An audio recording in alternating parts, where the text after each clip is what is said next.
ఏమైంది? టిఫిన్ ఇంకా కాలేదా? ఏందక్క ఉప్పు ముడుకొద్దా? అట్లా కాదే, వాళ్ళు టిఫిన్ తినే లోపు నేను చాయ్ పెడతా. అసలే మా మరిది ఆకలి కాగడు. వాళ్ళు తిని గోదాం పోవాలి కదా, మళ్ళీ మధ్యాహ్నం వంట కూడా చెయ్యాలి. అయిపోయింది ఇంకా.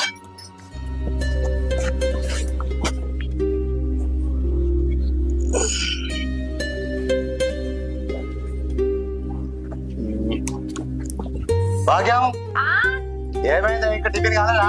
ఆగో, నేను అనలేదా నీ మొగన్ కంటే నా మొగన్కే తొందర ఎక్కువ. అయితాంది 5 నిమిషాలు.